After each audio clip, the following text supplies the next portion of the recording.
AVM के theory portion unit number 25 में आपका स्वागत है। चैप्टर का नाम है resolution of stress asset under insolvency and bankruptcy code 2016। तो चैप्टर को शुरुआत करने से पहले आइए देखते हैं क्या क्या टॉपिक को हमें पढ़ना है। सबसे पहले हम ऑब्जेक्टिव्स को देखेंगे कि आखिर इस चैप्टर का ऑब्जेक्टिव क्या है, what is the objective of this chapter. Then after we will see the definition of insolvency and bankruptcy. Then we will see to whom the code is applicable. फिर देखेंगे लीगल एलिमेंट क्या है code का, paradigm, corporate insolvency resolution process, short में इसको CIRP बोलते हैं, liquidation process, और फिर हम लोग कंक्लूड करेंगे चैप्टर को pre packed insolvency resolution process for stress MSME। आइए एक एक करके टॉपिक्स को डिस्कस करते हैं। सबसे पहले आपने कभी सुना है कि किसी कंपनी या इंसान का दिवाला निकल गया? आज हम इंसॉल्वेंसी और बैंक्रप्सी को सिंपल लैंग्वेज में समझेंगे ताकि आपके AVM एग्जामिनेशन के कंसेप्ट क्रिस्टल क्लियर हो जाएं। तो सबसे पहले इंसॉल्वेंसी वर्सेस बैंक्रप्सी क्या फ़र्क है, बेसिकली हम इसकी बात कर रहे हैं। तो इंसॉल्वेंसी का मतलब होता है जब किसी कंपनी या इंसान के कर्ज यानी कि लायबिलिटीज़ उसके संपत्ति यानी एसेट से ज़्यादा हो जाए। सिंपल सी बात है, इंसॉल्वेंसी का मतलब ये होता है कि जब लायबिलिटीज़ जो है यानी कर्ज जो है वो उसकी संपत्ति यानी उसके एसेट से ज़्यादा हो जाए और वो अपना डेप्ट रिपे नहीं कर पाए। सिंपल शब्दों में, जब खाली और लोन भरने के पैसे ना हो, मतलब जेब आपका खाली है, हाँ, और आपको लोन भरने के पैसे नहीं हैं, तो यही होता है हमारा इंसॉल्वेंसी। और बैंक्रप्सी क्या होता है दोस्तों? बैंक्रप्सी एक लीगल डिक्लेरेशन है जो तब होती है जब इंसॉल्वेंसी का सॉल्यूशन पॉसिबल नहीं होता, right. When you are not able to provide solution for insolvency then bankruptcy come. Bankruptcy तब आता है जब आप इंसॉल्वेंसी का सॉल्यूशन नहीं खोज पाते हैं, right. That is what we call bankruptcy. इसका मतलब वो है कि कोर्ट ऑफिशियली डिक्लेयर कर देता है कि यह इंसान या कंपनी अपना लोन नहीं चुका सकती। तो ये कौन डिक्लेयर करता है? कोर्ट, एग्जीक्यूटिंग अथॉरिटी, यानी कोर्ट की बात हो रही है। ये कोर्ट डिक्लेयर करता है कि ये जो इंसान है या ये जो कंपनी है ये अपनी लोन नहीं चुका सकती। फिर एक ट्रस्टी या रिजोल्यूशन प्रोफेशनल अपॉइंट होता है। कौन अपॉइंट होता है? एक ट्रस्टी अपॉइंट होता है। ट्रस्टी बोले या रिजोल्यूशन प्रोफेशनल बोले, ये अपॉइंट होता है जो कंपनी की प्रॉपर्टी बेचकर क्रेडिटर को रिपेमेंट करता है। तो ये ट्रस्टी क्या करता है? कंपनी का प्रॉपर्टी बेचता है, sell the property of company, और क्रेडिटर को रिपेमेंट करता है। समझ में आया दोस्तों? ये होता है हमारा बैंक्रप्सी का मतलब। चलिए, तो अब सवाल ये उठता है कि इंसॉल्वेंसी और बैंक्रप्सी कोड किसको अप्लाई होता है। तो देखिए पार्ट 2 में आ जाइए। पार्ट 2 यानी कि आप कॉर्पोरेट डेटर में आ जाइए। यहाँ देखिए लिखा गया है, here you can see it clearly written, part 2 corporate debtor. So it means that यानी कि बड़ी कंपनी और LLP के लिए होता है ये पार्ट 2। तो यहाँ देख सकते हैं कि कंपनीज और LLP क्या होता है? लिमिटेड लायबिलिटी पार्टनरशिप, जो कॉर्पोरेट डेटर कहलाते हैं। They are called corporate debtor. या और कौन हो सकते हैं? पर्सनल गारंटर्स हो सकते हैं, यानी कि जो किसी कंपनी के लोन का गारंटी देते हैं वो भी हमारे कॉर्पोरेट डेटर में पार्ट आते हैं। या कोई और कौन हो सकते हैं? और भी कोई इनकॉर्पोरेटेड बॉडीज़ हों, राइट, जो सेंट्रल गवर्नमेंट नोटिफाई करें। तो ये तीनों के तीनों जो है कॉर्पोरेट डेटर कहला सकते हैं। और ये हमारे पार्ट 2 में इस कोड के, जो हमारा इंसॉल्वेंसी IBC कोड बोलते हैं इसको, IBC कोड के अंदर पार्ट 2 वाला पोर्सन है, उसके अंदर ये सभी आते हैं। चलिए पार्ट 3 की बात करें, जो कि हमारे नॉन कॉर्पोरेट डेटर होते हैं, यानी छोटी फर्म और इंडिविजुअल के लिए होता है। पार्ट 2 याद रखिएगा बड़ी बड़ी फर्म के लिए होता है, और पार्ट 3 जो है छोटे छोटे फर्म के लिए होता है या छोटे इंडिविजुअल के लिए होता है या इंडिविजुअल से रिलेटेड है। तो इसके अंदर कौन कौन से आ सकते हैं? अब जैसे मान लीजिए कि पार्टनरशिप है या प्रोप्राइटरशिप है, राइट, या कुछ इंडिविजुअल हैं जैसे स्मॉल बिजनेस ऑनर या सेल्फ एम्प्लॉयड लोग, उनके लिए पार्ट 3 लगता है। तो दोस्तों हर इंसॉल्वेंसी बैंक्रप्सी नहीं होती, लेकिन हर बैंक्रप्सी का मतलब इंसॉल्वेंसी कन्फर्म है। अगर किसी एंटिटी या फाइनेंशियल क्राइसिस टेम्पररी है तो वह इंसॉल्वेंसी का सॉल्यूशन ढूंढ सकती है, लेकिन अगर कोई एग्जिट नहीं बनता तो बैंक्रप्सी डिक्लेयर होती है। इसीलिए कहा जाता है कि जितना भी इंसॉल्वेंसी है वो बैंक्रप्सी नहीं होती, लेकिन हर बैंक्रप्सी का मतलब इंसॉल्वेंसी कंफर्म है। इसलिए यदि ये हमारा बैंक्रप्सी है तो ये हमारा इंसॉल्वेंसी है, ठीक है ना। तो जितना बैंक्रप्ट होगा तो वो इंसॉल्वेंट होगा ही होगा, right. That is the key point. चलिए अब मैं आपको ले चलता हूँ लीगल एलिमेंट ऑफ कोड पे, जो कि आप देख सकते हैं आपके स्क्रीन पर है। तो अगर एक कंपनी या इंसान अपना लोन नहीं चुका पाता तो उसका क्या होता है? तो IBC के पीछे एक लीगल सिस्टम काम करता है जो क्रेडिटर और डेटर के राइट को प्रोटेक्ट करता है। आज हम IBC के की लीगल एलिमेंट को सिंपल शब्दों में समझेंगे। That is what we are going to discuss now. That is the legal element of the code. Let's start our discussion with the key component we have. So friends, you know that IBC का legal framework, that is what we are going to discuss, means कौन कौन involve है इसमें, right. So first is the regulator, the first is the regulator which we call IBBI। आप यहाँ देख सकते हैं IBBI लिखा गया है, फुल फॉर्म होता है इसका insolvency and bankruptcy board of India. IBBI पूरे IBC सिस्टम को रेगुलेट करता है। यह इंश्योर करता है कि इंसॉल्वेंसी प्रोफेशनल, देखिए यहाँ लिखा गया है ना, ये क्या इंश्योर करता है IBBI, insolvency professional agencies, information utilities, right, और इंफॉर्मेशन यूटिलिटीज सही तरीके से काम करे। एक तरह से यह पूरा सिस्टम का रेफरी है। रेफरी समझते हैं ना, जैसे फुटबॉल का रेफरी होता है ना, क्रिकेट का जो, तो उसको हम लोग बोलते हैं referee, right. Then we have insolvency professional, the second we have IPs, right, IP बोलते हैं इसको। IP कौन होता है, यहाँ देखिए लिखा गया है इंफॉर्मेशन प्रोफेशनल एजेंसीज, या इसको कहिए आप इंसॉल्वेंसी प्रोफेशनल, ये भी एक एलिमेंट है इसका। IP कौन होता है, यह वह एक्सपर्ट होते हैं जो इंसॉल्वेंसी केसेस को हैंडल करते हैं। दो तरह के IP होते हैं, एक होते हैं हमारे एंटरिम रिजोल्यूशन प्रोफेशनल, यहाँ देख सकते हैं लिखा गया है एंटरिम रिजोल्यूशन प्रोफेशनल, यानी कि जब केस शुरू होता है तो टेम्प्रोरी बेसिस पे अपॉइंटेड होते हैं। और दूसरा होता है हमारा रिजोल्यूशन प्रोफेशनल, यानी कि जो लॉन्ग टर्म रिजोल्यूशन प्लान बनाते हैं और प्रोसेस को मॉनिटर करते हैं। तो ये लॉन्ग टर्म बनाते हैं, इसका नाम से ही लिखा गया है कि ये जो है लॉन्ग टर्म रिजोल्यूशन प्लान बनाते हैं, इसको रिजोल्यूशन प्रोफेशनल कहा जाता है। और जो हमारे एंटरिम रिजोल्यूशन प्रोफेशनल होते हैं वो क्या करते हैं, जब केसेस शुरू होती है तो टेम्प्रोरी बेसिस पे अपॉइंट होते हैं, इसीलिए नाम इसका एंटरिम रखा गया है। फिर जो थर्ड एलिमेंट है हमारा वो है इंफॉर्मेशन यूटिलिटी। तो यह फाइनेंशियल डेटा कलेक्ट करते हैं, जैसे कि कंपनीज का लोन, रिपेमेंट हिस्ट्री और डिफ़ॉल्ट।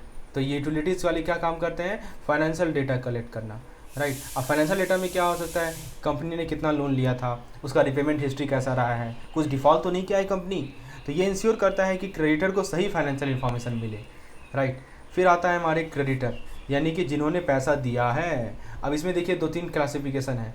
पहला आता है हमारा फाइनेंशियल क्रेडिटर, यहाँ देखिए लिखा गया है FC मीन्स फाइनेंशियल क्रेडिटर, मतलब बैंक या फाइनेंशियल इंस्टीट्यूशन जो लोन देते हैं उसको FC कहते हैं। फिर आता है हमारा ऑपरेशनल क्रेडिटर, यानी कि सप्लायर, वेंडर या एम्प्लॉय जिन्हें सर्विस या गुड्स के बदले पैसा मिलने होते हैं, राइट, उसको कहते हैं ऑपरेशनल क्रेडिटर। मतलब क्या हुआ, जैसे मैं इसका एग्जांपल मैं आपको बताऊँ ऑपरेशनल क्रेडिटर का, जैसे मान लीजिए सप्लायर हो गए, जैसे मान लीजिए कि वेंडर हो गए, जैसे मान लीजिए कि आप एम्प्लॉयज़ हो गए, सप्लायर, वेंडर, एम्प्लॉय जिन्हें सर्विस या गुड्स के बदले पैसे मिलने होते हैं। तो इन्होंने सर्विसेज दी हैं, इन्होंने गुड्स दिए हैं, सप्लायर ने गुड्स दिया, एम्प्लॉय ने सर्विसेज दिया, तो उसके बदले इनको पैसा मिलेगा, इसको कहा जाता है ऑपरेशनल क्रेडिटर। और एक होता है कमिटी ऑफ क्रेडिटर, इसको COC कहा जाता है। तो फाइनेंशियल क्रेडिटर का एक ग्रुप होता है जो इंसॉल्वेंसी प्लान को अप्रूव करता है। तो ये सभी के सभी क्रेडिटर के ग्रुप हैं। फाइनेंशियल क्रेडिटर में क्या बताया कि बैंक या फाइनेंशियल इंस्टीट्यूशन जो लोन देते हैं, तो इसमें बैंक सब आ जाते हैं फाइनेंशियल क्रेडिटर में। जब भी आप ये वर्ड दिखेगा फाइनेंशियल क्रेडिटर, आप समझ जाइए बैंक या FIs की बात हो रही है। जब भी आप ये वर्ड दिखेगा ऑपरेशनल क्रेडिटर, इसमें सप्लायर, वेंडर और एम्प्लॉय की बात हो रही है। और कमिटी ऑफ क्रेडिटर क्या होता है कि फाइनेंशियल क्रेडिटर का ग्रुप है, मतलब ये इससे रिलेटेड है। फाइनेंशियल क्रेडिटर का एक ग्रुप है जो इंसॉल्वेंसी रिजोल्यूशन प्लान अप्रूव करता है। अच्छा, उसके बाद आता है हमारा कॉर्पोरेट डेटर। कॉर्पोरेट डेटर कौन होता है, तो यह वह कंपनी या LLP है जो लोन नहीं चुका पा रही है और जिसका इंसॉल्वेंसी प्रोसेस चल रहा है, इसको बोलते हैं कॉर्पोरेट डेटर, CD कहते हैं। फिर आता है जुडिशियरी, यानी कौन सुनता है यह केसेस। तो देखिए जुडिशियरी में आप याद रखिएगा NCLT यानी नेशनल कंपनी लॉ ट्रिब्यूनल सुनता है। कॉर्पोरेट डेटर के केस में जज होता है। ये किसके केस में जज होता है, कॉर्पोरेट डेटर के केस में जज होता है। यानी कि अगर किसी कंपनी का दिवाला निकल रहा है तो यह डिसाइड करेगा, यानी कि जज, ये जो हमारा NCLT है वो डिसाइड करेगा कि इंसॉल्वेंसी कैसे सॉल्व होगी। और दूसरी केस में हमारा NCLAT होता है, यानी national company law affiliate tribunal होता है, राइट। ये यदि अगर NCLT के डिसीजन से कोई डिससेटिस्फाइड है तो अपील यहाँ पे की जा सकती है NCLAT में, ठीक है। कॉर्पोरेट मान लीजिए NCLT में कोई डिसीजन सुनाया, कोई डिससेटिस्फाइड है तो वो एफिलिएट ट्रिब्यूनल में जा सकता है, NCLAT में जा सकता है, ठीक है। अब आता है DRT। DRT भी जज का काम करता है। DRT आप जानते होंगे डेब्ट रिकवरी ट्रिब्यूनल होता है। तो इंडिविजुअल और स्मॉल फर्म के लिए DRT में जाया जाता है ना, वहाँ पे NCLT में नहीं जाया जाता है। कोई इंडिविजुअल का हो या पार्टनरशिप हो तो वहाँ पे DRT में जाते हैं। और यदि उसके डिसीजन से सेटिस्फाइड नहीं है तो आप फिर DRT में जा सकते हैं, यानी डेब्ट रिकवरी एफिलिएट ट्रिब्यूनल में जा सकते हैं। तो DRT का डिसीजन के अगेंस्ट अपील यहाँ पे होता है। फिर आता है हमारा supreme court. Supreme court supreme authority होता है, IBC का फाइनल बॉस माना जाता है, ये जो सबका लास्ट डिसीजन सुनता है। तो दोस्तों IBC एक स्ट्रक्चर्ड सिस्टम है जो इंश्योर करता है कि डेटर और क्रेडिटर के राइट प्रोटेक्टेड रहें, राइट। तो एक तरफ हमारे डेटर हैं, एक तरफ हमारे क्रेडिटर हैं, और आईबीसी ये इंश्योर करता है कि दोनों का जो राइट है वो प्रोटेक्ट रहे। आईबीबीआई रूल बनाता है, इंसॉल्वेंसी प्रोफेशनल केस हैंडल करते हैं, क्रेडिटर अपना पैसा वापस लेने की कोशिश करते हैं, और जुडिशरी फाइनल डिसीजन देती है। यही चीज़ मैंने बताया ना आपको, आईबीबीआई क्या बनाया, रूल बनाया ना। इंसॉल्वेंसी प्रोफेशनल ने क्या किया, केसेस हैंडल करते हैं। क्रेडिटर ने क्या किया, क्रेडिटर अपना पैसा वापस चाहिए उन्हें, और जुडिशरी क्या करता है, फाइनल डिसीजन लेता है। ऑडिटर तो गलती कर ही चुका है, उसने तो पैसा नहीं चुका पा रहा है वो, तो ये बात सब, ये सब इनकी एंटिटीज़ हैं। चलिए अब थोड़ा सा मैं आपको और डिटेल में बताता हूँ। Next topic we have to discuss is regarding the IPA. I think ये रिपीट हो गया है, राइट या यहाँ से स्टार्ट करते हैं, इंसॉल्वेंसी प्रोफेशनल एजेंसी से स्टार्ट करते हैं। आइए, तो फ्रेंड्स अगर आईपी एक डॉक्टर है जो बीमार कंपनी को संभालता है, तो आईपीए और आईपीई उस डॉक्टर को ट्रेनिंग और टूल्स देते हैं। आईपीए क्या होता है, आईपीई क्या होता है, ये समझते हैं। सबसे पहले इंसॉल्वेंसी प्रोफेशनल एजेंसी बोलते हैं हम लोग आईपीए को। इंसॉल्वेंसी प्रोफेशनल एजेंसी क्या कहा जाता है, आईपीए। तो यानी कि कह सकते हैं आपकी इंसॉल्वेंसी एक्सपर्ट की ट्रेनिंग एकेडमी है ये, यानी जो इंसॉल्वेंसी एक्सपर्ट होते हैं ना, वो यहीं पे ट्रेंड होते हैं। इसको आप ट्रेनिंग एकेडमी समझिए। देखिए बोलचाल की भाषा में बोल रहा हूँ, ऐसा कुछ है नहीं, ठीक है। तो सबसे पहले सवाल ये उठता है कि आखिर इसका काम क्या है, क्या काम करती है आईपीए, इसका रोल क्या है, ये समझते हैं। आईपीए एक रजिस्टर्ड एजेंसी होती है जो इंसॉल्वेंसी प्रोफेशनल यानी आईपी को गाइड करती है और इंश्योर करती है कि यह प्रोफेशनल हाईएस्ट स्टैंडर्ड को फॉलो करे, ठीक है। तो सबसे पहली बात क्या बताया मैंने आपको, एक रजिस्टर्ड एजेंसी है, लिखा है रजिस्टर्ड, आईबीबीआई से रजिस्टर्ड होती है, राइट। जो कि आईपीएस कौन होते हैं, इंसॉल्वेंसी प्रोफेशनल्स होते हैं, उनको गाइड करना, उनको ये इंश्योर करना कि यह प्रोफेशनल हाई स्टैंडर्ड फॉलो करें। समझ लो यह एक कोचिंग और रेगुलेटरी बॉडी का मिक्सचर है। अब आईपी बनना है तो पहले आईपीए का मेंबर बनो। यदि आपको इंसॉल्वेंसी प्रोफेशनल बनना है तो आप पहले क्या करेंगे, आप आईपीए का मेंबर बनेंगे ना, वही तो बताया जा रहा है। अगर कोई इंसान इंसॉल्वेंसी प्रोफेशनल बनना चाहता है तो सबसे पहले उसको एक आईपीए का मेंबर बनना जरूरी है, उसके बाद ही वो आईबीबीआई के साथ ऑफिशियली रजिस्टर्ड हो सकता है। भारत में करंटली कौन कौन से आईपीए हैं, आइए मैं आपको बता देता हूँ। आईपीए कहाँ कहाँ है भारत में, वो मैं बताता हूँ। सबसे पहला आईपीए है हमारा आईसीएसआई यानी institute of company secretary of India. दूसरा आईपीए है हमारा आईसीएआई यानी institute of chartered accountant of India. और तीसरा आईपीए है हमारा institute of cost accountant of India. तो ये तीन इंस्टीट्यूशन मिलकर इंश्योर करते हैं कि जो भी इंसॉल्वेंसी प्रोफेशनल काम करें वो एथिकल और प्रोफेशनल तरीके से करें, राइट। चलिए, तो आईपीए तो आप समझ लिए ये होते क्या है, ट्रेनिंग एकेडमी की तरह है। आपको आईपी बनना है तो पहले आप आईपीए में आइएगा, ट्रेन होइएगा, तभी तो आप आईपी बनिएगा, समझ में आया। अब बात करते हैं आईपी। आईपी होता है हमारा इंसॉल्वेंसी प्रोफेशनल एंटिटी। यहाँ पे कंसेप्ट है टीम वर्क का, here the concept is of team work, right. तो आईपी क्या होता है कि आईपी कौन होते हैं, यानी इंसॉल्वेंसी प्रोफेशनल एंटिटीज कौन होते हैं। आईपी बेसिकली एक ग्रुप है या एक फर्म है, ठीक है। तो इसको मैं लिख देता हूँ यहाँ पे, एक ग्रुप है या एक फर्म है जो कि आईपी को सपोर्ट करती है, यानी कि they support insolvency professionals, right. या पार्टनरशिप फर्म, एलएलपी या कंपनीज हो सकती है जो आईपी को बेटर इंफ्रास्ट्रक्चर और सर्विसेज प्रोवाइड करते हैं। तो ये क्या करते हैं, आईपी को इंफ्रास्ट्रक्चर सपोर्ट और सर्विसेज प्रोवाइड करते हैं। अब सवाल ये उठता है कि आईपी जरूरी है क्या, क्या आईपी जरूरी है? नहीं, आईपी बनाना मैंडेटरी नहीं है, यह सिर्फ एक इंटरनल अरेंजमेंट होता है जिसमें मल्टीपल आईपी मिलकर एक प्रोफेशनल सेटअप क्रिएट करते हैं। एक तरह से समझिए आप कि एक इंडिविजुअल डॉक्टर भी प्रैक्टिस कर सकता है और एक हॉस्पिटल में डॉक्टर टीम बनाकर काम भी कर सकते हैं, तो दोनों ऑप्शन अवेलेबल है। तो वही हो रहा है यहाँ पे, जैसे कि हॉस्पिटल में डॉक्टर टीम बना के काम करते हैं ना, तो वही है हमारा आईपी। मैंने पहले ही बोल दिया, एक ग्रुप है, राइट, जो कि सर्विसेज प्रोवाइड करते हैं, आईपी को बेटर इंफ्रास्ट्रक्चर सर्विस प्रोवाइड करते हैं, राइट। तो कंक्लूजन क्या निकलता है, तो दोस्तों अगर आपको इंसॉल्वेंसी प्रोफेशनल बनना है तो पहले आईपीए का मेंबर बनिए, फिर आईबीबीआई के साथ रजिस्टर कीजिए। अगर आपको बेटर सपोर्ट और इंफ्रास्ट्रक्चर चाहिए तो आप आईपीई का पार्ट बन सकते हैं, या खुद एक आप आईपी का पार्ट या बन सकते हैं या खुद एक बना सकते हैं। समझ में आया दोस्तों? चलिए, अगर ये कंसेप्ट इजी लगे तो लाइक, शेयर और सब्सक्राइब करना जरूर करें और नए अपडेट्स के लिए बेल आइकन दबाना ना भूलें। आइए अब हम लोग आगे बढ़ते हैं और आईयू के बारे में बात करते हैं। आईयू क्या होता है, हमारा इन्फॉर्मेशन यूटिलिटीज़ होते हैं। आप यहाँ देख सकते हैं इसके बारे में बताई जा रही है, व्हाट इज़ इन्फॉर्मेशन यूटिलिटीज़। तो दोस्तों अगर आईबीसी यानी इंसॉल्वेंसी और बैंकरप्सी कोर्ट एक कोर्ट केस है तो आईयू एक सबूतों का लॉकर है। यदि आप आईबीसी को एक कोर्ट केस मानते हैं तो आईयू को आप क्या मानेंगे, सबूत, एविडेंस, सबूत का लॉकर। आज हम ये समझेंगे कि आईयू का क्या रोल होता है और कौन कौन से क्रेडिटर इंसॉल्वेंसी प्रोफेशनल में प्रोसेस में इन्वॉल्व हो सकते हैं। तो आइए आईयू के बारे में बात करते हैं, जिसे हम कहते हैं सबूतों का डाटा बैंक। तो पहला सवाल ये उठता है कि आईयू क्या काम करती है, तो इसके रोल के बारे में बात करते हैं। देखिए दोस्तों, आईयू एक फाइनेंशियल इंफॉर्मेशन का डिजिटल लॉकर है।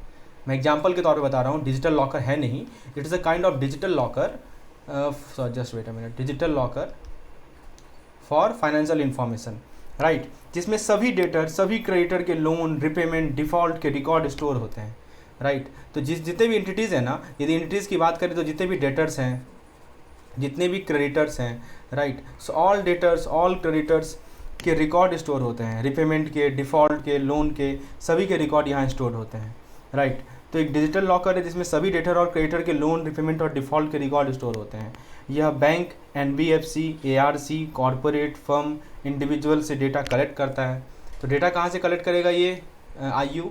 तो बैंक से, फाइनेंशियल इंस्टीट्यूशन से, एनबीएफसी से, एआरसी से, कॉरपोरेट से, फर्म से, इंडिविजुअल से। समझ लीजिए कि एक ऐसा सिस्टम है जो इंसॉल्वेंसी प्रोसेस में ट्रांसपेरेंट डेटा प्रोवाइड करता है, राइट। तो ये डेटा आपको प्रोवाइड करेगा आईयू। तो जैसे मैंने बोला ना कि डिजिटल लॉकर है, जैसे मैंने बोला आपको कि ये एक तरह का सबूतों का रिकॉर्ड है, तो ये डेटा कलेक्ट करता है सभी जगहों से, राइट। इंसॉल्वेंसी प्रोफेशनल में ट्रांसपेरेंट डेटा प्रोवाइड करती है। तो सबसे पहला सवाल ये उठता है कि आईयू का मेन काम क्या है? तो मेन काम है ऑथेंटिकेशन, यानी आईयू जो भी फाइनेंशियल इंफॉर्मेशन स्टोर करता है उसको वेरीफाई भी करता है। ऐसा नहीं खाली स्टोर कर लिया, नहीं, वेरीफाई भी करना इसका काम है, समझे। मान लीजिए एक बैंक बोल रहा है एक कंपनी ने लोन रिपे नहीं किया, तो आईयू पहले क्या करेगा? पहले काउंटर पार्टी से कंफर्म करेगा। वही कह रहा है कि आईयू पहले काउंटर पार्टी से कंफर्म करेगा, राइट, कि यह सच है या नहीं सच है या झूठ है। मतलब बिना प्रूफ के कोई भी डिफ़ॉल्ट रिकॉर्ड हो ही नहीं सकता है। तो ये आपको समझ में आया? आईयू का सबसे बड़ा काम क्या है? ऑथेंटिकेट करना, right, that is what it does. Now then we have something called data access. यानी डेटा एक्सेस कैसे होता है?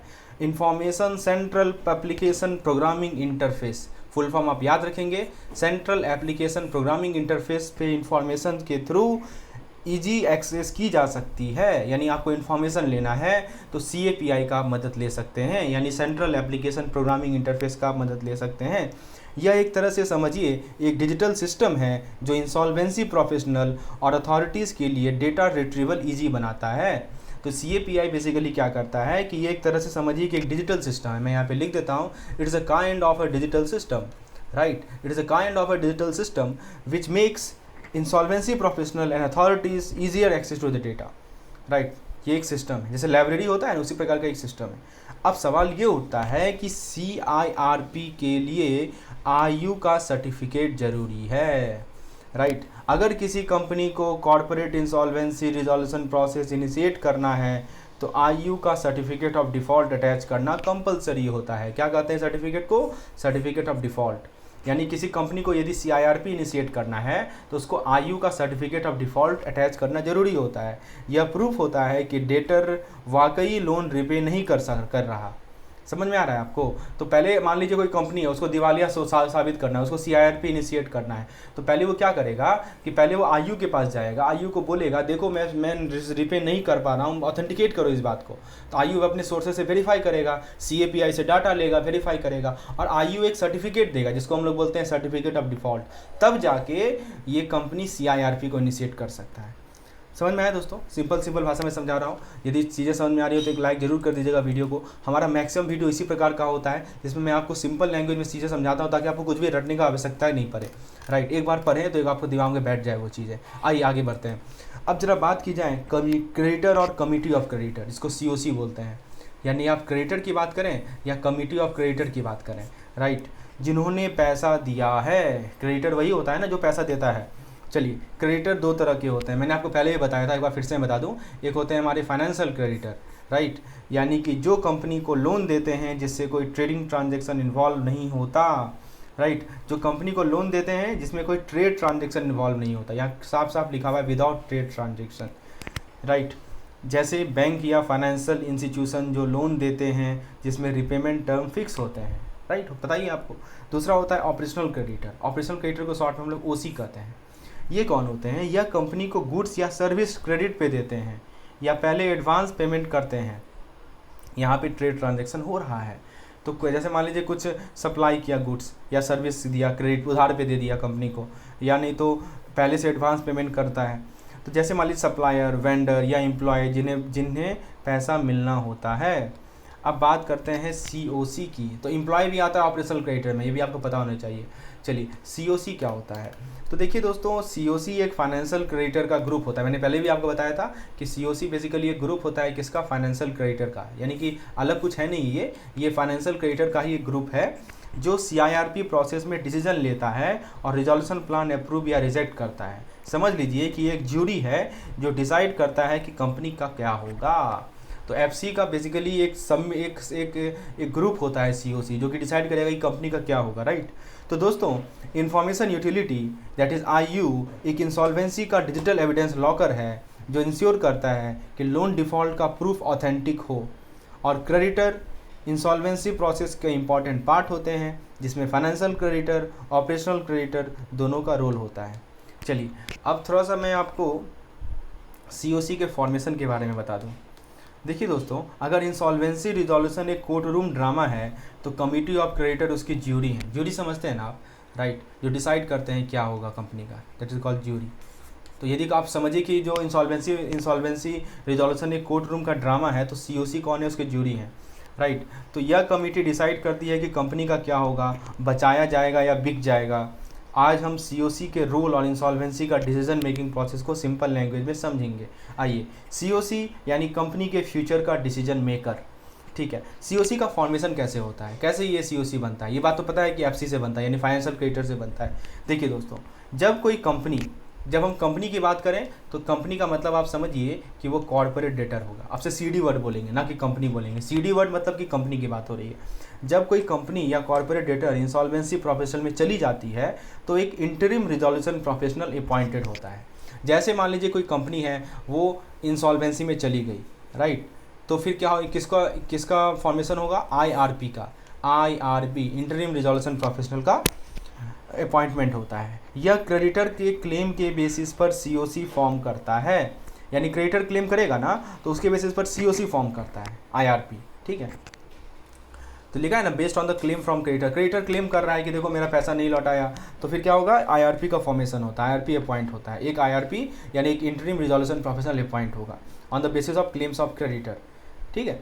चलिए अब देखिए, तो फॉर्मेशन समझ में आ गया आपको। क्रेडिटर क्लेम कर रहे हैं तो सबसे पहले IRP फॉर्म होता है, ठीक है। IRP के बेसिस पे ये COC का फॉर्मेशन होता है। अब यानी जब कोई कंपनी इंसॉल्वेंसी प्रोसेस में चली जाती है तो एक इंटरिम रिजोल्यूशन प्रोफेशनल अपॉइंटेड होते हैं, या क्रेडिटर के क्लेम के बेसिस पर COC फॉर्म करता है। तो सवाल ये उठता है कि COC को फॉर्म कौन करता है? तो COC को फॉर्म करता है IRP, ठीक है। जब क्रेडिटर क्लेम करेंगे कि देखो पैसा नहीं लौटाया, तब ये IRP जाके COC बनाएगा, कमिटी बनाएगा, ठीक है। और IRP कौन बनाता है? तो IRP जैसे ही कंपनी कॉर्पोरेट जैसे कोई कंपनी अपना इंसॉल्वेंसी में जाती है तो एक IRP का अपॉइंटमेंट होता है। हम लोग आगे बात करेंगे डिटेल के बारे में। अब बात करते हैं वोटिंग पावर। जिसका ज़्यादा पैसा फंसा है उसकी आवाज़ भी ज़्यादा होगी। जिसका जितना ज़्यादा पैसा फंसा है ना जी, किसका पैसा फंसा है? अपने डेटर क्रेडिटर का ही तो पैसा फंसा है। तो जिसका जितना ज़्यादा पैसा फंसा होगा उतनी उसकी आवाज़ होगी। तो COC का हर मेंबर अपने लोन का अमाउंट के प्रोपोर्शन में वोट करता है, ठीक है। मतलब जिसने जितना बड़ा लोन दिया उसकी वोटिंग पावर उतनी ज़्यादा है। लिखा है ना, proportionate to their exposure on to the CD, वही बताया जा रहा है यहाँ पे। अच्छा, अब सवाल ये होता है कि डिसीजन लेने के लिए वोटिंग परसेंटेज कितनी चाहिए, राइट। डिसीजन लेने के लिए वोटिंग परसेंटेज कितनी चाहिए, ठीक है। तो देखिए, बड़ी और क्रिटिकल डिसीजन लेना है तो यदि क्रिटिकल मैटर का अप्रूवल है तो 66% वोट चाहिए। यानी कि जैसे रिजोल्यूशन प्लान अप्रूवल हो गया तो वहाँ पे 66% चाहिए। लेकिन मान लीजिए नॉर्मल रूटीन डिसीजन है तो उसके लिए 51% वोट चाहिए। अगर इंसॉल्वेंसी एप्लीकेशन वापस लेनी है, जो कि सेक्शन 12A में होता है, मतलब मान लीजिए कि आपने पहले अप्लाई किया फिर से वापस लेने हैं, तो फिर 90% अप्रूवल मैंडेटरी है। और कोरम के लिए, यानी कोरम मतलब क्या होता है कि मीटिंग वैलिड तभी होगी जब एटलीस्ट 33% क्रेडिटर होंगे, ठीक है। तो ये बातें समझ में आई। चलिए, और जहाँ तक बात है OC का रोल ऑब्जर्वेशनल होता है जब तक कोई फाइनेंशियल क्रेडिटर ना हो तो, ठीक है। तो ये बातें समझ में आई आपको, कोरम में कितना होता है, क्रूशियल मैटर के अप्रूवल के लिए कितने % वोट चाहिए, रूटीन मैटर के लिए 51% वोट चाहिए, यदि एप्लीकेशन को विड्रॉ करना है तो 90% वोट चाहिए, कोरम के लिए 33% वोट चाहिए। अब बात करते हैं एग्जीक्यूटिंग अथॉरिटी की, यानी कोर्ट रूम जहाँ पे इंसॉल्वेंसी का फैसला होता है। एग्जीक्यूटिंग अथॉरिटी वही ना होता है, कोर्ट रूम जहाँ पे इंसॉल्वेंसी का फैसला होगा। ये मैंने आपको पहले ही बताया था कि जब COC एक रिजोल्यूशन प्लान अप्रूव करता है या कोई इंसॉल्वेंसी डिसीजन लेता है तो उसको लीगल अप्रूवल भी चाहिए होता है। यह काम एग्जीक्यूटिंग अथॉरिटी करती है। तो ये जो कमिटी ऑफ क्रेडिटर है, जिसको फाइनेंशियल क्रेडिटर ने मिल के बनाया है, जिसमें पहले IRP बनता है, मैंने आपको बताया है अभी, ठीक है। तो जब ये COC कमेटी है तो इसमें वोटिंग पावर होगा, सबका वोटिंग राइट होता है, सही मेंबर का वोटिंग राइट होता है, और उस वोटिंग राइट के बेसिस पे बहुत सारे डिसीजन लिए जाते हैं, जो मैंने अभी आपको बताया। तो फ्रेंड्स, अभी मैं ये बता रहा हूँ कि जब COC के एक रिजोल्यूशन प्लान अप्रूव करता है या कोई इंसॉल्वेंसी डिसीजन लेता है तो उसको लीगल अप्रूवल भी चाहिए होगी। कोई डिसीजन लिया तो लीगली अप्रूव होगा ना, तो लीगल अप्रूवल कौन करता है? एग्जीक्यूटिंग अथॉरिटी करती है, जो कि या तो NCLT हो सकता है या DRT हो सकता है, राइट। तो सबसे पहले कौन कहाँ जाएगा वो ज़रा देखते हैं। तो देखिए, NCLT यानी नेशनल कंपनी लॉ ट्रिब्यूनल, या कॉर्पोरेट कंपनी और LLP की इंसॉल्वेंसी केस हैंडल करता है, ठीक है। और DRT, तो DRT इंडिविजुअल प्रोप्राइटर पार्टनरशिप के इंसॉल्वेंसी केस हैंडल करते हैं।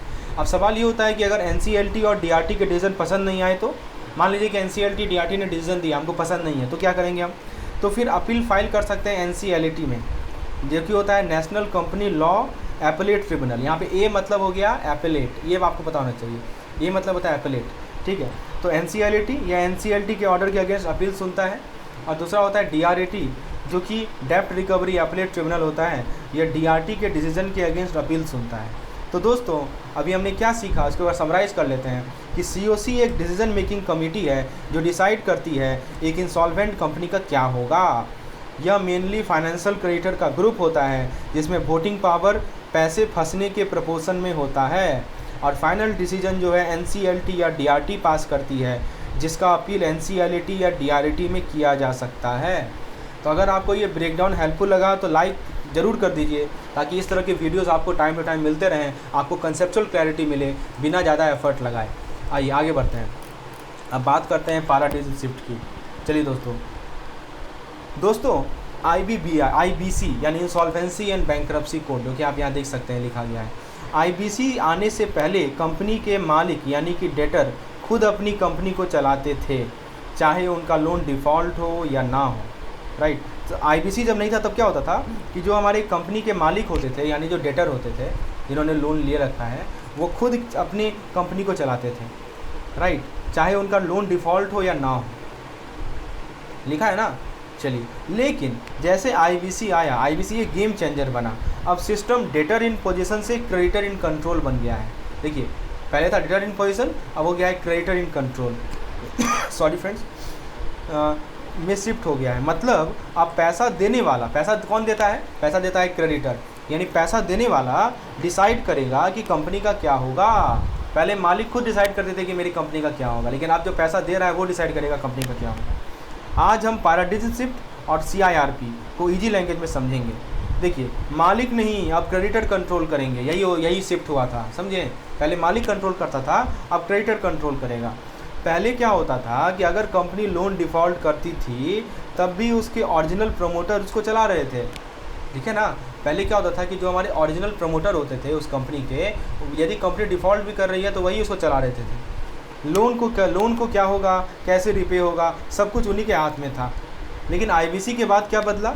IBC के बाद ये बदला कि जब एक कंपनी, यानी कि कॉर्पोरेट डेटर, शॉर्ट में CD बोलेंगे, जब भी कॉर्पोरेट डेटर वर्ड सुनिए कंपनी होता है, जब एक कंपनी इंसॉल्वेंसी प्रोसेस में जाती है तो उसके मालिक का कंट्रोल ख़त्म हो जाता है।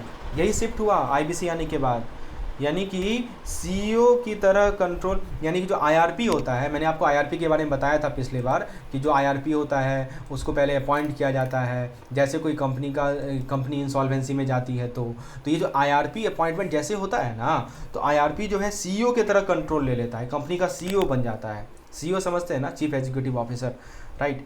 तो committee of creditor board of director से ज़्यादा पावरफुल हो जाती है। अब सोचिए, जैसे बैंक है, बैंक में बोर्ड ऑफ डायरेक्टर होते हैं, राइट। उसी तरह ये जो IRP अपॉइंट हुआ, CEO मतलब IRP को समझिए CEO बन गया। अब जो कमिटी ऑफ क्रेडिटर है वो समझिए कि बोर्ड ऑफ डायरेक्टर को सुपरसीड कर जाता है।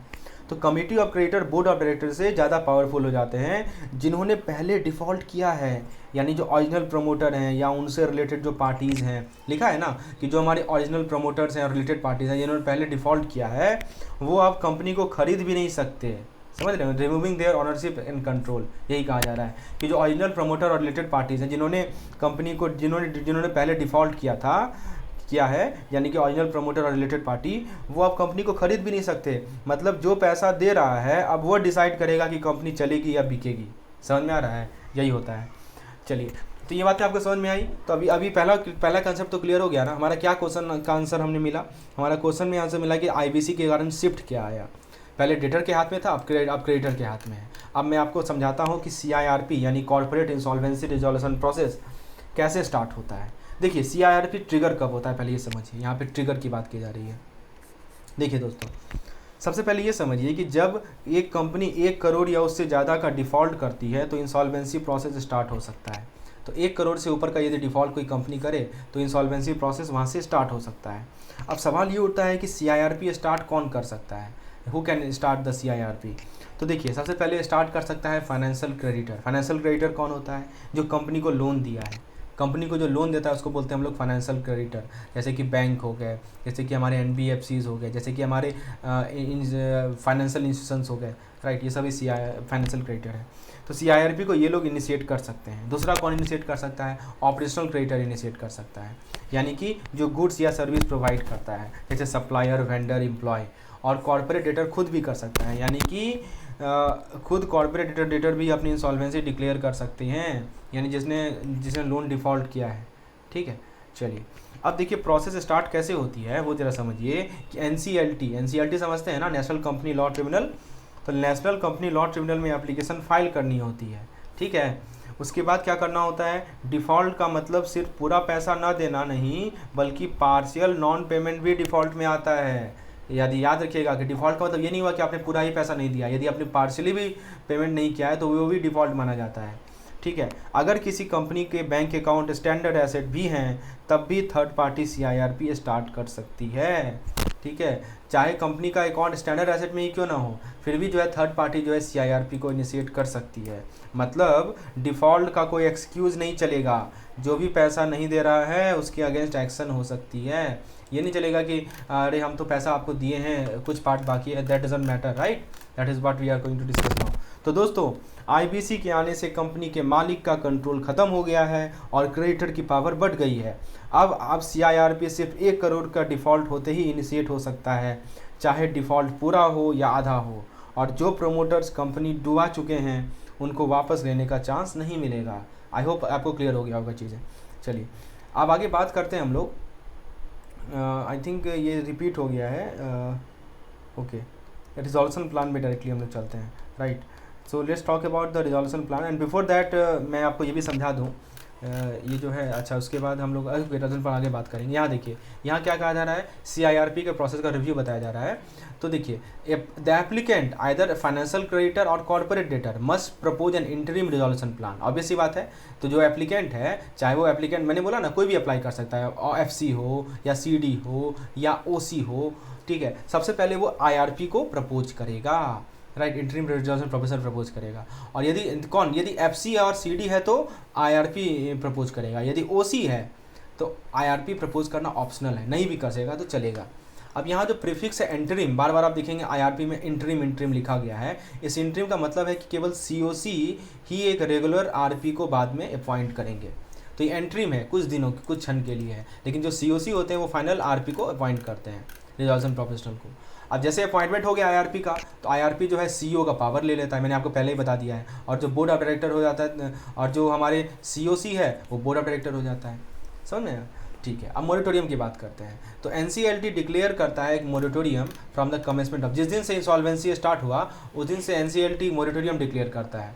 तो मोरेटोरियम क्या होता है, आप सूट नहीं डाल सकते, एसेट को ट्रांसफ़र नहीं कर सकते, फोरक्लोज नहीं कर सकते, सार्फेसी में रिकवरी नहीं करवा सकते, ठीक है, और ये सब नहीं कर सकते। अब मैं आपको रिजोल्यूशन प्लान के बारे में समझाता हूँ, क्या होता है रिजोल्यूशन प्लान।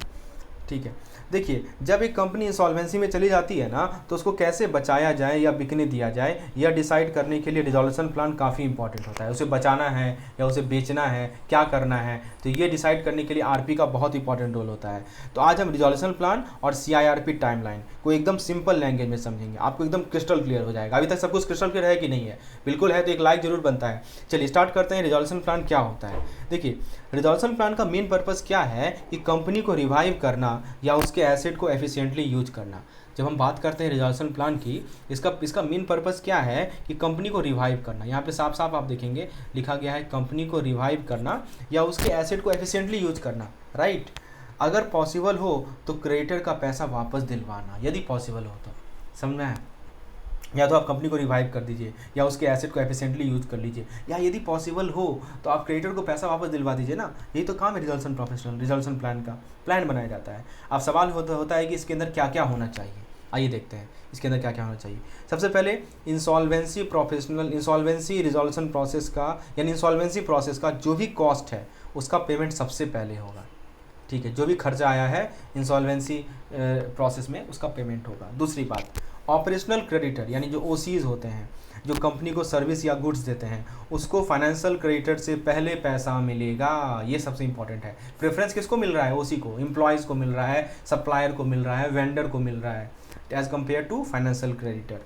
तीसरा पॉइंट, कंपनी के मैनेजमेंट का फ्यूचर प्लान क्लियर होना चाहिए।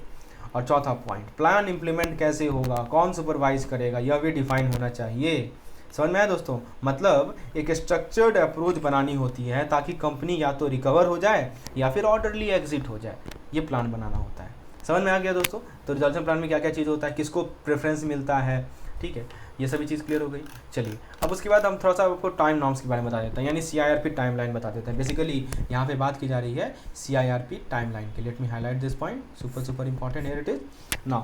कॉर्पोरेट इंसॉल्वेंसी रिजोल्यूशन प्रोसेस के लिए मॉडल टाइमलाइन है 180 दिन। ये मॉडल टाइमलाइन है, 180 डेज, अप्रॉक्सीमेटली 6 महीना आप कह सकते हैं। 6 महीना में पूरा प्रोसेस कंप्लीट करना होता है। अब आइए step by step CIRP process timeline की बात करते हैं। आपके बुक में एक टेबल दिया हुआ है, वही टेबल मैं आपके सामने प्रस्तुत कर रहा हूँ और इसमें सब कुछ क्लियर हो जाएगा। देखिए, डे वन यानी टी लिखा गया है। टी लिखा है मतलब डे वन। डे वन क्या होगा? सीआईआरपी शुरू होता है, आईआरपी अपॉइंट होता है, लिखा है ना, कमेंसमेंट ऑफ सीआईआरपी अपॉइंट। पहला दिन सेक्शन, ये सेक्शन में लिखा हुआ है कि पहला सीआईआरपी शुरू होगा और आईआरपी का अपॉइंटमेंट होगा। अब क्या होता है दोस्तों? T+3 यानी कि 3 दिन बाद, ठीक है, आईआरपी एक पब्लिक अनाउंसमेंट करता है जिसमें क्रेडिटर को अपनी क्लेम फाइल करने को इनवाइट करता है। ठीक है, पब्लिक अनाउंसमेंट किया, क्लेम को इनवाइट किया 3 दिन के बाद।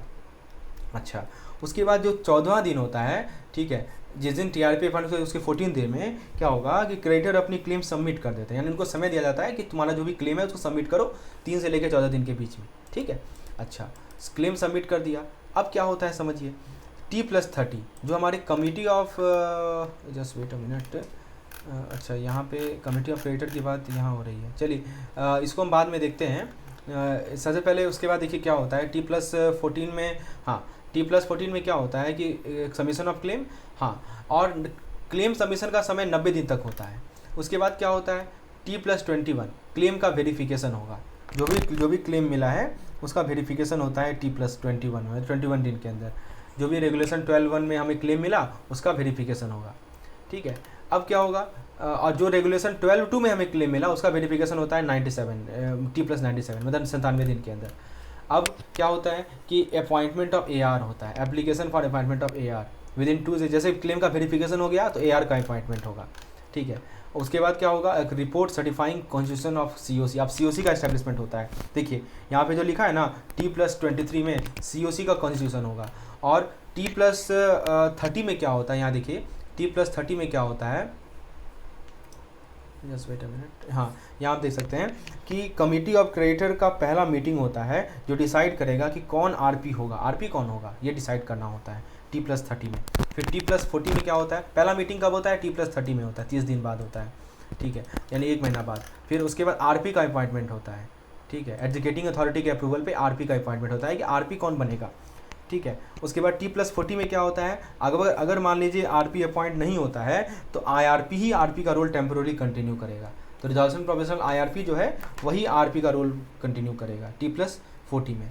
अब T+47 में क्या होगा कि T+47 में RP एक वैल्यूअर अपॉइंट करेगा जो कंपनी के एसेट की एक्चुअल वैल्यू निकालने में मदद करेगी, यानी अपॉइंटमेंट ऑफ वैल्यूअर लिखा है ना T+47, ठीक है। वैल्यूअर कोई अपॉइंटमेंट होता है, यानी जो बताता है कि इस कंपनी के जो एसेट है उसका क्या वैल्यू है। उसके बाद क्या होता है कि T+75 में आप देख सकते हैं, I think here it is, okay या T+75, ये इंपॉर्टेंट पॉइंट है। तो RP एक वैल्यूअर अपॉइंट करेगा, है ना।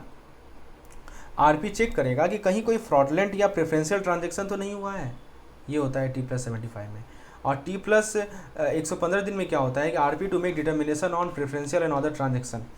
T+135 में क्या होता है, यानी 135 दिन के, देखिए इतना आपसे पूछेगा नहीं, बस आपको जानकारी होना चाहिए कि RP NCLT को बताएगा कि अगर कोई फाइनेंशियल इरेगुलरिटी या स्पेसिफिक रिलीफ चाहिए। और T+180 में क्या होगा, ठीक है, देखिए T+180 में ये फिर से शायद रिपीट हो गया है, ठीक है, I think this page is repeated. T+180 में क्या होता है दोस्तों,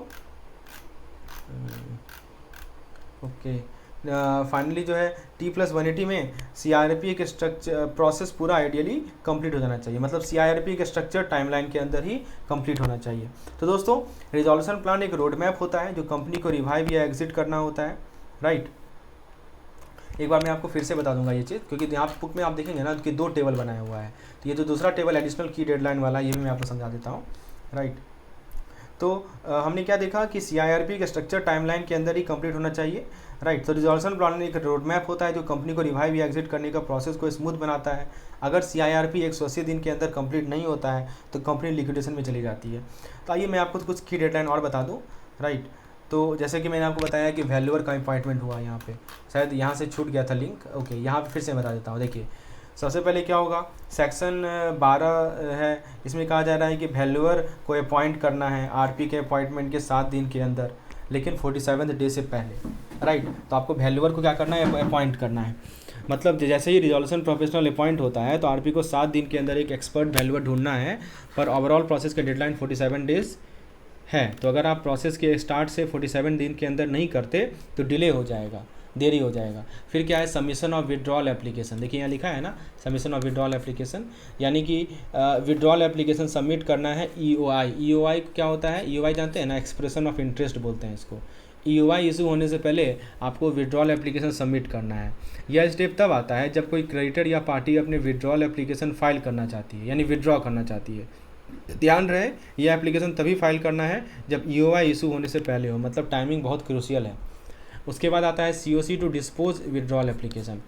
तो विड्रॉल एप्लीकेशन को COC को मिलने के 7 दिन के अंदर या फिर COC के कंसेशन के 7 दिन के अंदर जो भी बाद हो। मतलब ये हुआ कि यहाँ पे जो कमिटी ऑफ क्रेडिटर होते हैं उसको विड्रॉल एप्लीकेशन रिसीव होते हैं या COC बनने के 7 दिन के अंदर रिव्यू करके डिसाइड करना होता है, जो भी ज़्यादा टाइम लगे वही मानी जाएगी।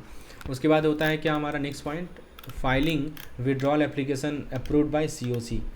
तो COC के अप्रूवल के बाद 3 दिन के अंदर फाइल करना होता है। अगर COC विड्रॉल एप्लीकेशन अप्रूव कर देता है तो RP या कंसर्न पार्टी को 3 दिन के अंदर वो एप्लीकेशन फाइल करनी होती है, फास्ट एक्शन लेना जरूरी है। और RP को क्या करना है, एक ओपिनियन, यहाँ लिखा है ना, RP to form opinion on preferential transaction. इस स्टेप में RP को यह देखना है कि क्या कोई ट्रांजेक्शन प्रेफरेंशियल यानी कुछ क्रेडिटर को अनड्यू फ़ायदा तो नहीं हुआ जिसको कंप्लीट करने के लिए 75 दिन का टाइम लग गया, ठीक है। तो ये चीज़ देखना है। और RP to determine preferential transaction, यहाँ लिखा है ना विद इन 115 डेज, मतलब अगर अब RP को फाइनल डिसीजन लेना होता है कि कौन सा ट्रांजेक्शन प्रेफरेंशियल है, यह स्टेप 115 दिन के अंदर कंप्लीट करना होता है ताकि प्रोसेस टाइम पे आगे बढ़े। और फाइनली RP को एप्लीकेशन फाइल करना होता है रिलीफ के लिए, यानी आखिरी स्टेप में RP को जरूरी एप्लीकेशन फाइल करनी होती है ताकि अगर कोई रिलीफ चाहिए प्रेफरेंशियल या दूसरे ट्रांजेक्शन के लिए, यह भी 135 दिन के अंदर कंप्लीट करना होता है। तो दोस्तों ये थे कुछ डेडलाइन और रेगुलेशन जो आपको CIRP प्रोसेस के दौरान फॉलो करने होते हैं। हर एक स्टेप का अपना स्पेसिफिक टाइम फ्रेम है, चाहे वो वैल्यूअर का अपॉइंटमेंट हो, विड्रॉल एप्लीकेशन प्रोसेस हो या प्रेफरेंशियल ट्रांजेक्शन का रिव्यू हो। चलिए अब देखते हैं कि आगे डेडलाइन तो बहुत सारा है इस चैप्टर में, तो उतना आपसे पूछेगा नहीं, तो इसको हम लोग स्किप कर रहे हैं इस पार्ट को, क्योंकि कोई मतलब नहीं है इतना डेडलाइन पढ़ने का। मेन 360 दिन याद रखिए, that is more than sufficient, ठीक है। अब बात करते हैं अपॉइंटमेंट ऑफ IRP, थोड़ा इसके बारे में बात करते हैं। तो देखिए दोस्तों, इम्पॉर्टेंट स्टेप के बारे में बात करेंगे जो कि CIRP में होता है, जो कि होता है अपॉइंटमेंट ऑफ IRP। समझना जरूरी है क्योंकि यह स्टेप आपके एग्जाम में भी आ सकता है। सबसे पहले आता है कि NCLT appoint an IRP when CIRP is admitted, लिखा है ना यहाँ पे, देखिए की पॉइंट लिखा गया है। मतलब कि जब CIRP को NCLT एक्सेप्ट करता है तब वो एक एंटरिम रिजोल्यूशन प्रोफेशनल अपॉइंट करता है। तो NCLT ने CIRP को एक्सेप्ट किया, तब वो IRP को अपॉइंट करेगा। अगर बस एक कंडीशन है, अगर IP यानी जो प्रोफेशनल अपॉइंट किया जाएगा उसके अगेंस्ट कोई इन्वेस्टिगेशन या डिसिप्लिनरी एक्शन पेंडिंग ना हो, समझ गए? ठीक है, तो ये शुड नॉट हैव एनी, जो भी IRP को अपॉइंट किया जाएगा उसके अगेंस्ट कोई भी डिसिप्लिनरी एक्शन नहीं होना चाहिए। अच्छा, फिर उसके बाद है एब्सेंस ऑफ प्रपोज नेम। मान लीजिए कि अगर ऑपरेशनल क्रेडिटर ने कोई नाम प्रपोज नहीं किया है तो NCLT IBBI से कंसल्ट करके IRP को अपॉइंट करते हैं। ठीक है, तो NCLT किसको कंसल्ट करेगा? IBBI को कंसल्ट करेगा और एक IRP को अपॉइंट करता है within 40 days of CIRP admission. ठीक है, अगर ऑपरेशनल क्रेडिटर अपना कैंडिडेट प्रपोज नहीं करता है तो NCLT IBBI से एडवाइस लेगा, राइट, और 14 दिन के अंदर एक IRP अपॉइंट करेगा, वही कहा जा रहा है। फिर आता है हमारा कंट्रोल ऑफ एसेट। यहाँ देखिए लिखा गया कंट्रोल ऑफ एसेट, मतलब जैसे ही IRP अपॉइंट होता है तो वो कॉर्पोरेटर के सारे एसेट और अफेयर को अपने कंट्रोल में ले लेता है। तो जब IRP को अपॉइंट किया जाता है ना, तब वो डेटर के सारे एसेट और बिजनेस का कंट्रोल ले लेता है, मतलब जो भी कंपनी का माल या बिजनेस चल रहा था अब सब उसके हाथ में होता है। फिर आता है सस्पेंशन ऑफ बोर्ड पावर। इसका मतलब क्या हुआ कि बोर्ड ऑफ डायरेक्टर के सारे पावर CIRP के शुरू होते ही सस्पेंड हो जाते हैं, यानी बोर्ड ऑफ डायरेक्टर के जो भी पावर है वो अब नहीं चलती जब CIRP स्टार्ट होता है, मतलब कंपनी के मैनेजमेंट का कंट्रोल अब IRP के पास चला जाता है। समझ में आया? कौन कंट्रोल ले लेता है? IRP कंट्रोल ले लेता है। ठीक है, उसके बाद जो है पब्लिक अनाउंसमेंट होता है, यहाँ देखिए लिखा गया है, यानी क्या हुआ कि IRP को अपने अपॉइंटमेंट के 3 दिन के अंदर, यहाँ पे ये वर्ड याद रखिएगा 3 डेज़ लिखा है ना, 3 डेज़, तो IRP जिस दिन अपॉइंट हुआ उसके 3 दिन के अंदर एक पब्लिक अनाउंसमेंट करना होता है कि CIRP शुरू हो गया है। तो IRP को अपने अपॉइंटमेंट के 3 दिन के अंदर पब्लिक में अनाउंसमेंट करना पड़ता है। ये अनाउंसमेंट सबको बताता है कि CIRP अब ऑफिशियली स्टार्ट हो गया है। अब एक पब्लिकेशन रिक्वायरमेंट है, ये क्या होता है कि अनाउंसमेंट को IBBI और CD वेबसाइट पर और 2 न्यूज़पेपर में पब्लिश करना होता है, एक रीजनल लैंग्वेज में भी। यानी यह अनाउंसमेंट सिर्फ एक जगह नहीं बल्कि IBBI और कंपनी के वेबसाइट पे होगी। ठीक है, उसके बाद 2 न्यूज़पेपर में प्रिंट करना होगा और एक रीजनल लैंग्वेज में भी प्रिंट करना होगा। फिर आता है हमारा क्रेडिटर्स का क्लेम, आइए देखते हैं अभी, राइट। हाँ, तो ये सब आपको 3 दिन 11 दिन ये सब आपको पता होना चाहिए। ठीक है, क्रेडिटर का क्लेम देखिए ये क्या होता है। तो ये मतलब कि अनाउंसमेंट के बाद क्रेडिटर को अपने क्लेम और प्रूफ ऑफ क्लेम 11 दिन के अंदर सबमिट करने होते हैं, यानी 11 दिन का समय क्रेडिटर को दिया जाता है, ये याद रखिएगा, राइट। तो जब ये अनाउंसमेंट होती है ना तो सारे क्रेडिटर को अपने ड्यूज़ के क्लेम और प्रूफ देने होते हैं, पर यह काम 11 दिन के अंदर हो जाना चाहिए। तो दोस्तों IRP का अपॉइंटमेंट एक इंपॉर्टेंट स्टेप है CIRP प्रोसेस में, और यह टाइम बाउंड होता है, NCLT की तरफ से अपॉइंट किया। अच्छा, ये आप ये बताइए तो IRP का अपॉइंटमेंट कितने दिन में हो जाना चाहिए? बताइए, एक बार रिकॉल कर लीजिए, इंपॉर्टेंट डेज को रिकॉल कर लीजिए। तो NCLT को अपॉइंट करता है कि इसको मैं एक बार आपको रिकॉल करा देता हूँ। ठीक है, रिकॉल करना बहुत ज़रूरी है। देखिए NCLT ने क्या किया, IRP को अपॉइंट किया। ठीक है, कोई इन्वेस्टिगेशन या डिसिप्लिनरी एक्शन नहीं होना चाहिए। यदि ऑपरेशनल क्रेडिटर जो है नाम नहीं बता पा रहा है तो 14 दिन का समय देता है। ठीक है, तो 14 डेज़ के अंदर जो है IBBI से कंसल्ट करके IRP का अपॉइंटमेंट NCLT कर देता है। ठीक है, NCLT की बात हो रही है दोस्तों। ठीक है, नेशनल कंपनी लॉ ट्रिब्यूनल की बात हो रही है, एक्चुअली वो DRT में होता है। चलिए, अब उसके बाद जैसे ही IRP अपॉइंट हो गया तो सबसे पहले एसेट और अफेयर उसके कंट्रोल में आ गया, आपको पता ही है। बोर्ड पावर सस्पेंड हो गया। पब्लिक अनाउंसमेंट कितने दिन में करना है तो 3 दिन में करना है। ठीक है, और फिर पब्लिकेशन कहाँ करना है तो वेबसाइट पे करना है, IBBI की वेबसाइट पे करना है और 2 न्यूज़पेपर में करना है। ठीक है, फिर क्रेडिटर का क्लेम कितने दिन में होना चाहिए तो 11 दिन में होना चाहिए। तो ये 3 दिन और 11 दिन याद रखिए। 3 दिन में क्या करना है, पब्लिक अनाउंसमेंट करना है। 11 दिन में क्या करना है, आपको जो क्रेडिटर है उनको अपना क्लेम सबमिट करना है। ये समय आपको याद होनी चाहिए। ठीक है, चलिए आगे बढ़ते हैं, हम लोग COC की बात करते हैं, COC का कॉन्स्टिट्यूशन के बारे में। I think we have already covered it, लेकिन तो कुछ टाइम फ्रेम है जो कि आपको पता नहीं है। तो हम बात करने वाले एक और इम्पॉर्टेंट कंसेप्ट के बारे में जो कि CIRP के दौरान होता है, वो है COC। चलिए, सबसे पहले COC को IRP बनाता है। कौन बनाता है तो IRP बना तो फिर वो कमेटी बनाएगा। ठीक है, ये बात पता होना चाहिए। जो फाइनेंशियल क्रेडिटर के क्लेम पे बेस्ड होता है, रिलेटेड पार्टी को एक्सक्लूड किया जाता है, एक्सक्लूडिंग रिलेटेड पार्टीज़। ठीक है, IRP जो कि अब कंपनी का टेम्प्रोरी हेड है वो COC बनाता है। यह COC सिर्फ फाइनेंशियल क्रेडिटर के क्लेम के बेसिस पे बनता है, मतलब वह लोग जो कंपनी को पैसा उधार दिए हैं, और रिलेटेड पार्टी को इसमें शामिल नहीं किया जाता। अब देखिए, पहला मीटिंग जो होता है COC का वो देखिए कब होता है। COC की पहली मीटिंग COC के कंसेशन के 7 दिन के अंदर होगी, यानी जब COC बनता है ना, ठीक है, उसके पहले मीटिंग 7 दिन के अंदर होना ज़रूरी है। यह मीटिंग इंपॉर्टेंट है क्योंकि इसमें इंपॉर्टेंट डिसीजन लिए जाते हैं, समझ में आया। तो यही चीज़ मैं जो आपको मैंने पहले जो टाइमलाइन बताया था ना, उसी को मैं एक्सप्लेन कर रहा हूँ। फिर दूसरी बात है 7 दिन, याद रखिएगा 7 दिन इंपॉर्टेंट है। दूसरी बात है नो फाइनेंशियल क्रेडिटर, यानी अगर फाइनेंशियल क्रेडिटर नहीं है एक्सेप्ट रिलेटेड पार्टी, तो COC में ये लोग होंगे, ठीक है। कौन होंगे? 18 largest operational creditor by value, एक वर्कमैन का रिप्रेजेंटेटिव, एक एम्प्लॉय का रिप्रेजेंटेटिव। यानी अगर कंपनी के पास फाइनेंशियल क्रेडिटर नहीं होते, जैसे कोई बैंक या लैंडिंग इंस्टीट्यूट नहीं होता, तो COC में ना सबसे बड़े 18 ऑपरेशनल क्रेडिटर होते हैं, 18 जो शामिल किया जाता है। उसके अलावा वर्कमैन और एम्प्लॉय का भी रिप्रेजेंटेटिव होता है, जो कि टॉप 18 ऑपरेशनल क्रेडिटर के अलावा होता है। अब बात करते हैं decision on IRP, right. Here you can C IRP पे डिसीजन कैसे होगा। तो पहला मीटिंग जो है ना, वो COC डिसाइड करता है कि IRP को RP बनाना है या फिर नए IP नॉमिनेट करना है।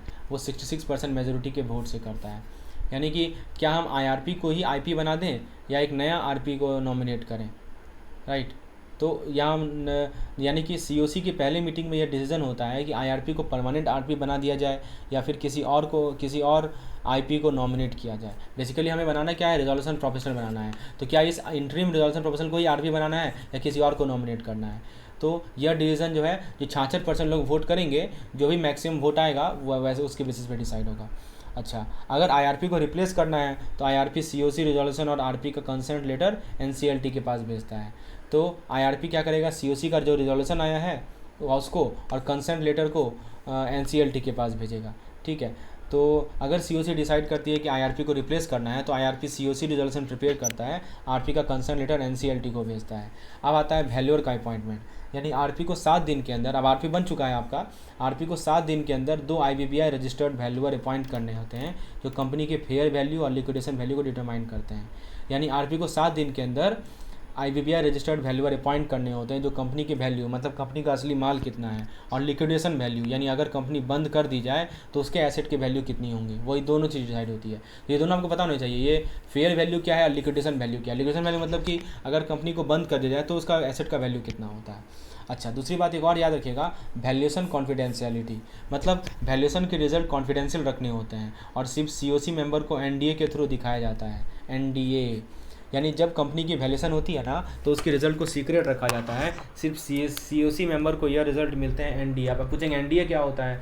तो NDA होता है हमारा नॉन डिस्क्लोजर एग्रीमेंट। एक एग्रीमेंट साइन होता है, इसको कहा जाता है कि COC मेंबर किसी को डिस्क्लोज नहीं करेंगे। नॉन डिस्क्लोजर एग्रीमेंट के थ्रू डिक्लेयर होता है, ठीक है। तो ये सभी COC को साइन करेंगे NDA पे, और तब जाके उन्हें वैल्यूएशन बताया जाएगा। अब जरा वोटिंग पावर की बात करते हैं COC में। मैंने आपको पहले ही बताया था, लेकिन फिर से डिस्कस करते हैं दोस्तों। तो COC के हर मेंबर का वोटिंग पावर उनके फाइनेंशियल डेप्ट के हिसाब से होता है। यानी COC के मेंबर का वोटिंग पावर उनके पास जितना फाइनेंशियल डेप्ट है उसके बेसिस पे डिसाइड होता है। मतलब अगर एक क्रेडिटर ने ज़्यादा पैसा दिया है तो उसका वोटिंग पावर ज़्यादा होता है। अब बात करते हैं विड्रॉल ऑफ CIRP। तो देखिए, एडजुकेटिंग अथॉरिटी CIRP को 90% COC अप्रूवल के साथ विड्रॉ कर सकती है, पर यह तभी होता है जब EOI पब्लिश नहीं किया गया हो। तो अगर COC के 90% मेंबर चाहें तो CIRP प्रोसेस को विड्रॉ किया जा सकता है, लेकिन यह तभी होता है जब EOI क्या होता है? हमारा एक्सप्रेशन ऑफ इंटरेस्ट पब्लिश ना किया गया हो। तो दोस्तों, COC का फॉर्मेशन एक क्रिटिकल स्टेप है CIRP प्रोसेस में। COC फाइनेंशियल क्रेडिटर के क्लेम के बेसिस पर बनता है, IRP को RP बनाने का डिसीजन लेता है और वैल्यूएशन प्रोसेस को कॉन्फिडेंशियल रखता है। यह सब स्टेप टाइम बाउंड और वेल स्ट्रक्चर्ड होते हैं। अब मैं आपको थोड़ा सा IM के बारे में बताता हूँ, जो कि है हमारा इन्फॉर्मेशन मेमोरेंडम। तो फ्रेंड्स, IM के बारे में बात करेंगे। IM क्या होता है, जिसको हम लोग इन्फॉर्मेशन मेमोरेंडम बोलते हैं। तो सबसे पहला आता है हमारा assets and liability. You know that assets और लायबिलिटी का ब्रेकडाउन होना चाहिए इंसॉल्वेंसी प्रोफेशनल के स्टार्ट होने के दिन तक। यानी IM में सबसे पहले यह बताया जाता है कि कंपनी के पास कितने एसेट हैं और कितनी लायबिलिटीज़ हैं, बस उस दिन तक जब इंसॉल्वेंसी प्रोसेस शुरू होती है। मतलब जो कंपनी के पैसे और कंपनी के पैसे और देय हैं उस वक्त तक, ठीक है। अब उसके बाद है कि हमारा लेटेस्ट एनुअल फाइनेंशियल स्टेटमेंट, यहाँ देखिए लिखा जा रहा है लेटेस्ट एनुअल फाइनेंशियल स्टेटमेंट। मतलब क्या हुआ कि इसका मीनिंग ये हुआ दोस्तों कि लेटेस्ट एनुअल फाइनेंशियल स्टेटमेंट भी IM में होनी चाहिए, मेमोरेंडम में होनी चाहिए, जो कंपनी की फाइनेंशियल हेल्थ दिखाए। IM में कंपनी के लेटेस्ट फाइनेंशियल स्टेटमेंट भी दिए जाते हैं। यह स्टेटमेंट कंपनी के फाइनेंशियल सिचुएशन को क्लियरली बताते हैं, जैसे कितना प्रॉफिट या लॉस हुआ या क्या फाइनेंशियल कंडीशन है। फिर आता है हमारा audited financial statement last 2 year, ठीक है।